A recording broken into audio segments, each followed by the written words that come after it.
Whenever you're ready. Whenever I ask my mom how my grandpa used to be, she will tell me that he was a strict, lovely, hardworking man. But in my memories, grandpa was different. He was like me, but a bigger baby. He couldn't communicate, he couldn't stand up, he couldn't do anything for himself. But even though grandpa acted this way, me and him got along. In my mind, he was like another kid. He would pat me in the head and I'll kiss him goodnight. But I didn't know then that my grandpa was suffering from Alzheimer's disease. It is estimated that the Alzheimer's Foundation tells us that about 5.1 million Americans suffer from this disease, and the number increases. So therefore today I want to introduce you to Alzheimer's and warn you of the 5 most common signs of the beginning of Alzheimer's. First of all, what is Alzheimer's? The Alzheimer's organization gives us this definition. Alzheimer's is a type of dementia that causes problems with memory, behavior, and thinking. It usually develops slowly and it gets worse over time. It becomes severe enough that it will interrupt daily life. As you age, you have fewer brain cells, and it takes longer for your cells to connect to each other and making it harder to access your memory. Someone who's suffering from Alzheimer's disease, plaque destroys this connection between each brain cells, and you can no longer access your hippocampus. Hippocampus is where you store your memories. So I'm going to show you some pictures.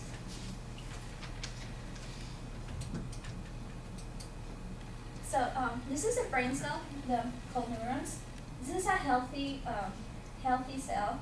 When a healthy cell will be able to connect with each other, and they can access each other's memories. Someone with Alzheimer's disease, there's a plaque buildup on their cells, and they can no longer access each other memories, and it will eventually die. While cells lose connection, it also decreases the brain because there's not much of activity. I don't know if you guys knew this, but you can also expand and shrink your brain. So someone who has Alzheimer's disease don't have that much activity going on, so this brain size will decrease. And so this picture right here shows the different activity. The yellow part shows the activity that a normal person who's 65 and older will have, and someone with an Alzheimer's disease. As you can tell, someone with an Alzheimer's disease has less activity than one with a normal brain function. Now that we know what Alzheimer's is, let's move on to the first signs. One of the first signs that I thought was very interesting and unique was that Alzheimer's first affects the area of smell. Dr. Oz from the Dr. Oz shows tells us that the ability to recognize smell is one of the first parts of the brain that's affected by Alzheimer's. People with Alzheimer's disease can recognize common smells like how a rose smells or how leather smells. You can easily test someone with common house items that you can make them smell soap or a lemon, and if they're not able to recognize or differentiate the smells, you should definitely go with the doctor. One of the second signs that I saw in a lot of the websites that I researched on was that people with Alzheimer's disease have impaired judgment. Health Magazine tells us that a person with Alzheimer's disease will begin to make decisions that seems irresponsible or inappropriate and can't decide what's safe or not. Some examples would be dressing inappropriately for weather, someone wearing sandals or a tank when it's snowing outside. Someone who used to be really cautious with money will start spending it in unusual ways or giving it away to someone who they don't know. So moving on to the third sign, one will be like misplacing things. Someone with Alzheimer's disease might put car keys in the freezer or a sandal on the doghouse. It is a strong indicator so misplacing things is a strong indicator that someone might be suffering from Alzheimer's disease. People with Alzheimer's disease don't realize where they put things, and they cannot retrace their steps back to find them. So once they find something, they cannot understand how they got there, and they will be able to remember because, like I said, their cells can no longer connect with each other. Sadly, this can lead someone with Alzheimer's disease to accuse of someone of stealing their stuff, and they might start becoming judgmental of other people. For the first sign, I wanted to be people with Alzheimer's disease have confusion with time and place. it's one of the most noticeable and important signs of Alzheimer's disease. Author of the Alzheimer's Action Plan, Lisa Gaither, tells us that the real issue with Alzheimer's disease is perception of time. 5 minutes can seem 5 minutes can seem for someone with Alzheimer's disease like 5 hours. Like for example, a husband might think that her wife has been gone for 5 weeks or 5 months when it's only been like 5 hours. I mean, like 5 minutes. Lastly, for the sixth sign, people with Alzheimer's disease might withdraw from social activity or work. The Alzheimer's Association says that they might have trouble keeping up with a favorite sports team or remember how to complete a favorite hobby. They may also avoid being social because of the changes they're going through.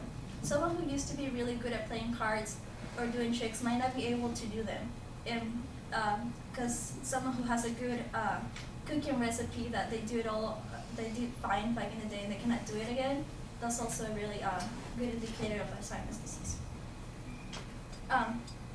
So in summary, Alzheimer's disease Alzheimer's doesn't allow one to access your memories, and because of plaque in the brain, cells die and cannot connect with each other.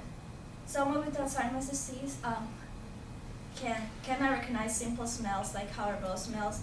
They cannot they lose their sense of judgment and like wearing their own stuff at their own time.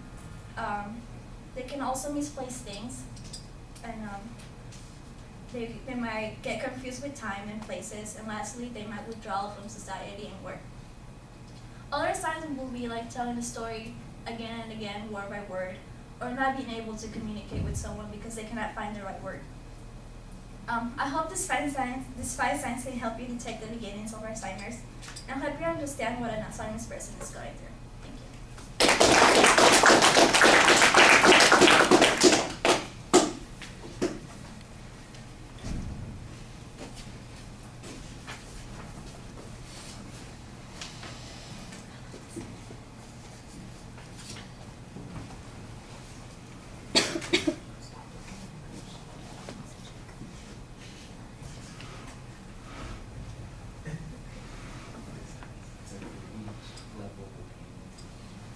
All right, Jerry, what did you think?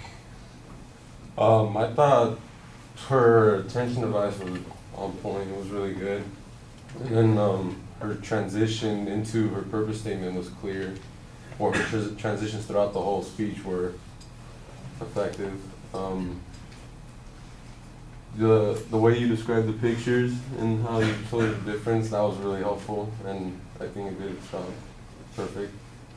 At the end, I can notice you started, I don't know, like, I guess nervousness kind of started getting to you, so don't worry, I feel your pain on that. And then, but overall, you clearly identified the different, what is it, things or symptoms, there you go, symptoms. You clearly identified each symptom and like gave an example to it too. And I thought that's what was really effective too. And, yeah. All right, well, let's start with that section that you were just talking about, the symptoms. I thought that you did a good job organizing that. It could sound a little bit like a list, but I thought you did a nice job kind of giving us an example on individual points, also providing us with sources where you got material from on those individual points, so it doesn't end up sounding like it's just the symptom list that you're checking off. You had good descriptions that went with it that made it a lot more interesting. I thought the opening statement was fine. You have a story here that's kind of, it's a good story. I think you have the ability, you've got an ability here to pull people in a little bit more emotionally. I think you need to sell the story a little bit more. You need to have it be a little more polished so that we can see.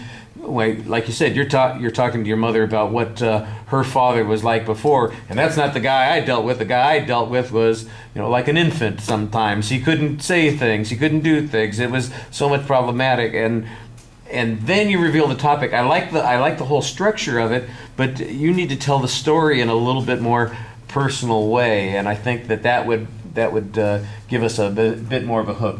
nothing problematic about it, just something to add to it. As a matter of fact, I didn't see anything that was problematic in most of the speech. Everything was really solid. There are always things that you can do better here and there. For instance, on the visuals, the document camera was fine, and I thought you showed things appropriately. Sometimes there wasn't as much of an explanation of what we're looking at as there could be. When you showed us that brain scan, for instance, and its brain activity, I could use a little bit more explanation about how the brain scan activity is measured. I mean, I can see that there's a difference between the two images that we're looking at, but I don't know what those differences mean and what they represent. Is that functioning brain cells as found on this MRI or brain scan or whatever it's being done? I think there needed to be a little bit more explanation of that. I'd agree with Jerry. The transitions were very clear for the most part, and it was easy to follow. I thought you had a good justification at the beginning when you talk about the number of people that are likely to be suffering from Alzheimer's and the fact that the number is likely to go up. That should be probably something that you talk about a little bit more. For this particular audience, I think that there's maybe a little bit bigger push you can do, and that is that many of these people in this class are going to be faced in the future with caring for parents who may in fact suffer from this affliction, and that it's a very complicated process to do. And again, I know you're sticking mostly to the technical aspects of the disease, but this is a big deal in somebody's life, and it's like you said at the beginning, it's like caring for a child or an infant. It becomes a different kind of burden that's going on there. And then later on you mentioned, people might be accusing you of stealing from them or hiding their wife or their husband from them or something like that. And that becomes part of the stress of dealing with and managing Alzheimer's also. There's a lot to talk about here. Obviously, you're limited in the amount of time that you had. I thought you did a nice job. I didn't notice what Jerry was talking about at the end about your nervousness. I think you're just anticipating the end of the speech. I thought you, from the beginning, you stood front and center and did a nice job talking to the audience. All right. Thank you. Thank you.